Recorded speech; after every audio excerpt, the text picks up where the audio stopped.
तो क्या पश्चिम बंगाल में बीजेपी वापसी करने वाली है? इस पर जो है सटीक सर्वे निकलकर सामने आ चुका है।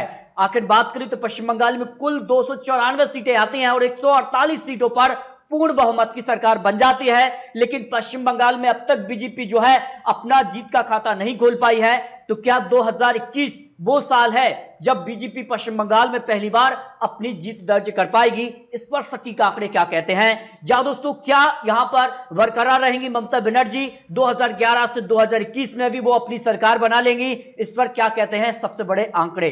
लेकिन इस बार कह सकते हैं अजहरुद्दीन ओवैसी पश्चिम बंगाल यानी ममता बनर्जी का खेल बिगाड़ सकते हैं, ऐसे एक्सपर्ट आंकड़े रख रहे हैं। क्योंकि अजहरुद्दीन ओवैसी और कांग्रेस और कह सकते हैं यहां पर ममता बनर्जी जो काफी कह सकते हैं इफेक्ट डाल सकते हैं, तीनों मिलकर वो यहां पर जो वोट परसेंटेज है उसको यहां पर शेयर कर सकते हैं। और शेयर करने का मतलब है सीधे तौर पर बीजेपी को फायदा होने वाला है यहां पर पश्चिम बंगाल विधानसभा चुनाव 2021 के लिए। लेकिन इससे पहले कुछ और आंकड़े आपको यहां पर दिखाते हैं, कब कब किसकी पार्टी की सरकार रही है और किस पार्टी को कितने यहां पर आंकड़े मिले हैं, वो भी आपको आंकड़े दिखाएंगे। पश्चिम बंगाल एयरस टैक्स जो पाकिस्तान को मुंहतोड़ जवाब दिया गया था वो यहां पर मुद्दा बन सकता है। एनआरसी और सीए जो नया यहां पर कानून लाए हैं, क्या इन बड़े मुद्दों को लेकर जो है बीजेपी चुनावी मैदान में उतरती है तो क्या होने वाला है? देखिए, इससे पहले जब भी बीजेपी जो है इन बड़े मुद्दों को लेकर चुनावी मैदान में उतरी है, चाहे हमने यहां पर झारखंड का चुनाव देखा है या दिल्ली का चुनाव देखा, इसके बाद हरियाणा महाराष्ट्र में भी इसका काफी असर देखने को मिला था।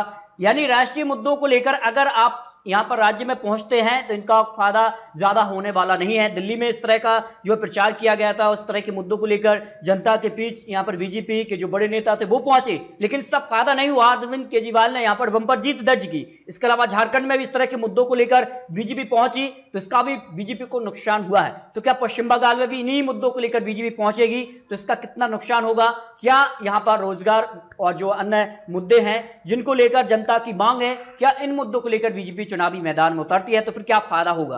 देखिए, इससे पहले जो लोकसभा के आंकड़े निकले थे और उससे कहीं ना कहीं अनुमान यह लगाया जा रहा है लोकसभा चुनाव की तर्ज पर यह विधानसभा चुनाव 2021 हो जाता है तो फिर बीजेपी यहां पर वापसी करने वाली है आंकड़ों के हिसाब से। देखिए, अगर बात करें तो 2019 जो लोकसभा चुनाव में आंकड़े निकले थे, बीजेपी जो है यहां पर जो है 18 सीटें जीत दर्ज की, यानी 2 सीट पहले थी और कह सकते हैं 16 सीटों में इजाफा हुआ। ऐसे में बीजेपी जो 18 और टीएमसी 22 सीटों पर इस चुनाव को जीती। इसके अलावा कांग्रेस ने भी 2 सीट यहां पर दर्ज की। यानी साफ तौर पर ये आने वाला विधानसभा चुनाव अगर लोकसभा के आंकड़ों के हिसाब से हो जाता है तो फिर कहीं ना कहीं ममता बनर्जी को नुकसान झेलना पड़ सकता है। लेकिन इससे पहले कुछ और आंकड़े आपको दिखाते हैं। जो 2014 के आंकड़े दिखाएं आपको लोकसभा के, तो बीजेपी ने सिर्फ 2 सीट हासिल की, लेकिन 2019 में जो है बीजेपी ने यहां पर 16 सीट और अधिक जीती, यानी कुल मिलाकर 18 सीट बीजेपी ने हासिल की। तो वहीं टीएमसी जो है 34 से घटकर यहां पर 22 सीटों पर आ गई और इसी का अनुमान लगाया जा रहा है कि 2021 में भी कुछ बड़ा देखने को मिल सकता है। लेकिन कुछ और आंकड़े अगर आपको पश्चिम बंगाल के दिखाएं तो 2016, 2011 और 2006 में किस पार्टी को कितनी सीट यहां पर मिली थी? देखिए, यहां पर अगर बात करें सबसे पहले टीएमसी के लिए, तो टीएमसी को 2016 में जो है 211 सीट यहां पर हासिल हुई और सबसे बड़ी पार्टी बनी। एक तरफा उनकी यहां पर सरकार वापसी हुई और कहना चाहिए कि वो कहीं ना कहीं 2021 में आंकड़े प्राप्त कर पाएंगे या नहीं, इस पर भी आंकड़े आपको दिखाएंगे। इसके अलावा अगर बात करें 2011 में टीएमसी को जो है 184 सीटें और इतनी सीट थी कि वो आसानी से अपनी सरकार बना ले। यानी 2011 से 2 सत्र में जो है टीएमसी क्या तीसरी बार वो एक बार फिर से 2006 में टीएमसी जो है सिर्फ 30 सीट ही हासिल कर पाई थी, लेकिन 2011 और 2016 में बम्पर जीत उनको मिली। इसके अलावा अगर बात करें 2016 में कांग्रेस के हिस्से में क्या थी, 44 सीट 42, 21, यानी 21 से 42। लेकिन कांग्रेस का ग्राफ भी पश्चिम बंगाल के अंदर बड़ा है। इस हिसाब से अगर देखे जाए आंकड़ों के हिसाब से तो क्या होगा, यहां पर सीपीआईएम की अगर बात करें तो यहां पर 2016 में 26 और 2011 में 40 और यहां पर कह सकते हैं 176 से घटकर यहां पर जो है सीपीआईएम की सरकार थी, लेकिन 2011 में जो है 40 और 2016 में 26। यानी टीएमसी जो है लगातार घट रही है तो कांग्रेस इजाफा कर रही है और टीएमसी ने जमकर इजाफा किया है। इसके अलावा बीजेपी का हाल क्या रहा है, देखिए 2016 में बीजेपी को यहां पर सिर्फ 3 सीट हासिल हुई, 2011 में यहां पर बीजेपी को 0 और 2006 में बीजेपी को 0। यानी कहा जाए तो बीजेपी आने वाला चुनाव बेहद ही मुश्किल है। लेकिन 2019 लोकसभा के आंकड़ों के हिसाब से फिर तो यहां पर कहानी बदलती नजर आ रही है। इसके आपको कुछ और आंकड़े यहां पर दिखाने वाले हैं। पश्चिम बंगाल की अगर बात करें तो 4 बड़े दल पश्चिम बंगाल में आते हैं, जिनमें सबसे बड़ा दल जो है वो है टीएमसी।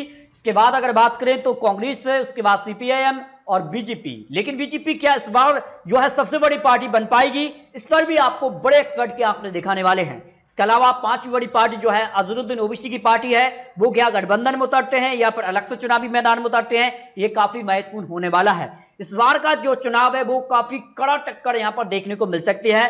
तो इस बार जो है पश्चिम बंगाल में ममता बनर्जी को चारों तरफ से नुकसान दिखाई दे रहा है, और जिनमें सबसे ज्यादा खतरा अगर है तो वो है यहां पर बीजेपी। यानी पश्चिम बंगाल के अंदर बीजेपी ने जो लोकसभा में आंकड़े रखे हैं, उन आंकड़ों से काफी चिंतित ममता बनर्जी दिखाई दे रही हैं। इसके अलावा बीजेपी कई बड़े मुद्दों को लेकर भी इस बार चुनावी मैदान में उतर सकती है, और इनका फायदा बीजेपी को हो सकता है चुनाव में मिल जाए। इसके अलावा अगर बात करें तो जो है दूसरी बड़ी पार्टी कांग्रेस है, और कांग्रेस से भी इस बार उनको काफी बड़ा खतरा दिखाई दे रहा है, क्योंकि कांग्रेस जो है यहां पर सीपीआईएम के साथ गठबंधन कर सकता है, और अगर गठबंधन होता है तो कहीं नहीं ममता बनर्जी का जो वोट शेयर है वो उनकी तरफ जाएगा, उसका फायदा बीजेपी को होगा। इसके अलावा तीसरी बड़ी पार्टी जो है वो यहां पर है एआईएम, जो कि अजहरुद्दीन ओवैसी की पार्टी है, वो भी यहां पर पश्चिम बंगाल में चुनावी मैदान में उतरने वाली है, और इससे कहीं ना कहीं ममता बनर्जी को फायदा नुकसान हो सकता है। ऐसे बड़े एक्सपर्ट लोग आंकड़े यहां पर रख रहे हैं। पश्चिम बंगाल के लिए ओपिनियन पोल की बात करें तो क्या कुछ आंकड़े बड़े एक्सपर्ट लोग ने रखे हैं, और पश्चिम बंगाल के लिए क्या कुछ आंकड़े। देखिए अगर बात करें तो सबसे बड़ी पार्टी इस वक्त भी टीएमसी ही दिखाई दे रही है, लेकिन टीएमसी जो है, जो 4 बड़ी पार्टी यहां पर चुनावी मैदान में है, और इनके कारण जो है उनका जो वोट शेयर है वो घट रहा है। इस कारण से उनको लिए इस वक्त जो है आज चुनाव होते हैं तो 140 सीटों के आसपास सीट दिखाई दे रही है। बीजेपी को जो है 100 सीटों के आसपास सीट मिल सकती हैं। कांग्रेस के लिए 30 सीट, यहां पर सीपीआईएम और यहां पर कह सकते हैं 10 सीट, अजहरुद्दीन ओवैसी के लिए यहां पर 12 सीट के आसपास, और अन्य के खाते में 2 सीट यहां पर दिखाई दे रही हैं। तो पश्चिम बंगाल चुनाव के लिए क्या कुछ आंकड़े बनेंगे आने वाले समय में, जो है यहां पर कुछ और आंकड़े भी देखने को मिल सकते हैं, क्योंकि आने वाले समय में किस प्रकार से चुनावी प्रचार होंगे, किस प्रकार से जो है गठबंधन भी हो सकते हैं, हो सकता है कई बड़े जो नेता हैं वो दूसरी पार्टी ज्वाइन कर लें, इसके बाद जो है आंकड़े बदल भी सकते हैं। तो कुल मिलाकर अगर बात की 294 सीटों के लिए अगर बात करें तो आने वाले समय में जो है काफी कुछ होने वाला है। लेकिन यह तो माना जा रहा है कि पश्चिम बंगाल में इस बार का चुनाव काफी यहां पर टक्कर का देखने को मिलने वाला है। तो आपको क्या लगता है, पश्चिम बंगाल में किसकी बनने जा रही सरकार, क्या बीजेपी की वापसी या फिर बरकरार रहेंगी यहाँ पर ममता बनर्जी? इस पर अपनी राय कमेंट बॉक्स में रखिए, और अगर आपने चैनल को सब्सक्राइब नहीं किया तो कर लीजिए, ताकि आने वाली जानकारी का नोटिफिकेशन आपको टाइम टाइम मिलता रहे। मिलते हैं एक और नई जानकारी के साथ, तब तक के लिए जय हिंद, जय भारत।